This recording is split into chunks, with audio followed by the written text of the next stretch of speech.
வாங்குற தாராச்சிஸ் வேர்ல்ட். இன்னைக்கு நம்ம என்ன பார்க்க போறோம்னா ரொம்ப ரொம்ப ஸ்பெஷலான வீடியோ. என்ன அப்படிப்பட்ட ஒரு ஸ்பெஷல் வீடியோவா? ஏன்னா நம்ம சேனல் 6000 சப்ஸ்கிரைபர்ஸ் ரீச் ஆயிட்டோம். சோ அதுக்காகவே நம்ம ஒரு ஸ்வீட் செய்யணும்டா. சோ அந்த ஸ்வீட் பாதாம் அல்வா.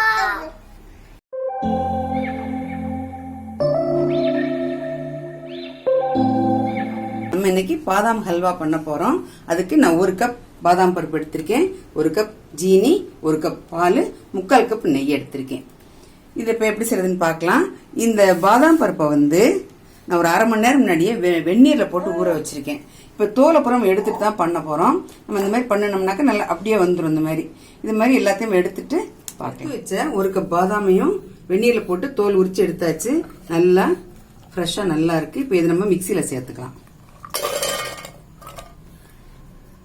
இப்ப நம்ம 1 கப் பால் எடுத்து வச்சிருக்கோம் இல்லையா, அதுல 3/4 வாசி ஊத்திடலாம். கொஞ்சம் இருக்கட்டும், இந்த கொஞ்சம் கலர் பவுடர் கலந்து ஊத்துறதுக்காக அதை வச்சிருக்கேன். ரொம்ப நைஸா அரைக்க கூடாது, கொஞ்சம் கரகரன்னு அரைச்சுக்குவோம். இப்ப நம்ம மிக்சி போட்டு எடுத்தாச்சு. இப்ப இதை ஒரு பாத்திரத்துல மாத்திடுவோம். நம்ம அரைச்ச பாதாம் இதுல சேர்த்தாச்சு. அதோட 1 கப் சீனி சேர்த்துறோம். இப்ப இதை அடுப்புல வச்சு நல்லா கிளறணும். கொஞ்சம் அடுப்பு சிம்மில் வச்சுக்குவோம். இந்த ஜீனி இழகி கொஞ்சம் தண்ணி ஆகும். அதுக்கப்புறம் என்ன கொஞ்சமா தூண்டி விட்டுக்கலாம். ஏன்னா இப்பயே தூண்டி விட்டா அடியில பிடிச்சிரும். அந்த பாதாம் பருப்பு அடியில பிடிச்சிரும். நல்லா தண்ணி விட்டு வரும், அது வர கிளறுவோம். இப்ப ஜீனி நல்லா கரைஞ்சு நல்லா இழகலாயிருச்சு. இப்ப இது பருப்பு வேகணும். இந்த சமயத்துல குங்குமப்பூ இருந்தா போட்டுக்கலாம். எங்கிட்ட இல்ல, நான் எல்லோ கலர் சேர்க்கிறேன். எல்லோ ஃபுட் கலர் சேர்த்திருக்கேன். நல்லா கொதிக்கட்டும். நல்லா கெட்டியா கொஞ்சம் கெட்டி போட்டோன்னா நெய்யை கொஞ்சம் கொஞ்சமா போட்டு நம்ம கிளறலாம். நல்லா இந்த ஓரம் பூரா நுரைச்சிட்டு வருது பார்த்தீங்களா, இந்த மாதிரி தான் வரும். இப்போ நம்ம 2 ஸ்பூன் நெய் போட்டுக்கலாம். நம்ம எடுத்து வச்ச நெய்யில் 2 ஸ்பூன் போட்டுக்குவோம். கொஞ்சம் கொஞ்சமா போட்டு கிளறிக்கலாம்.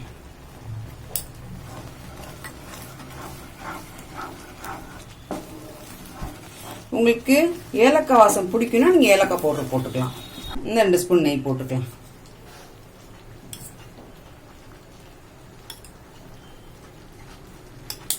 நம்ம கொஞ்சம் கொஞ்சமா இந்த எடுத்த நெய் எல்லாமே அதில் சேர்த்துடலாம். 3/4 கப் எடுத்திருக்கோம். 3/4 கப்பையும் அதில் சேர்த்துடலாம். எல்லாம் நுரைச்சிட்டு வருது இல்லையா, அந்த ஓரம் பூரா அப்படியே அது எல்லாத்தையும் சேர்த்து விட்டுறலாம். இல்லைன்னா அப்படியே பிடிச்சி போயிடும். அப்படியே சேர்த்து விட்டுக்கிட்டே வாங்க. அதில்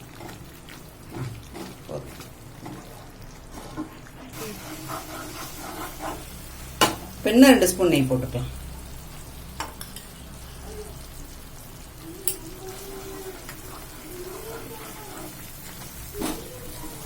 நல்ல கிளறிட்டே இருக்கணும். நெய் பூரா கக்கி வரும்போது நம்ம அடுப்பு அமர்த்துற மாதிரி இருக்கும். அது வரைக்கும் நம்ம அடுப்புல வச்சு கிளறிட்டே இருக்கலாம்.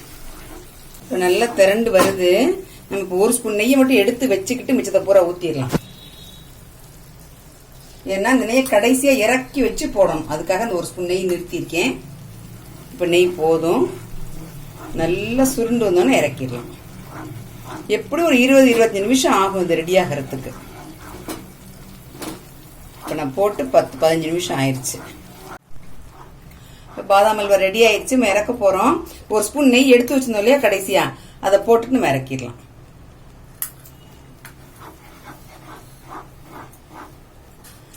இப்போ ஒரு பவுலுக்கு இதை மாத்திரலாம்.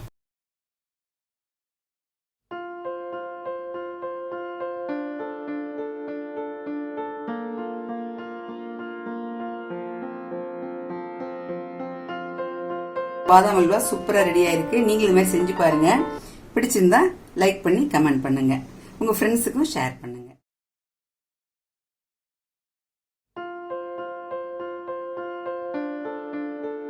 வாவ், என்னது பாதாம் அல்வா. உங்களுக்கு 6000 சப்ஸ்கிரைபர்ஸ் ரீச் ஆனனால தான் இந்த ஸ்பெஷலான டிஷ். ஸோ மீண்டும் நாங்கள் நிறைய சப்ஸ்கிரைபர்ஸ் எங்களுக்கு நிறையா கூடணும். அதுக்கு நீங்கள் சப்போர்ட் பண்ணணும், ஹெல்ப் பண்ணணும். நிறைய பேர் எங்கள் சேனலில் வீடியோஸ் பார்க்குறீங்க, அதுவும் சப்ஸ்கிரைப் பண்ணாமல் தான் பார்க்குறீங்க.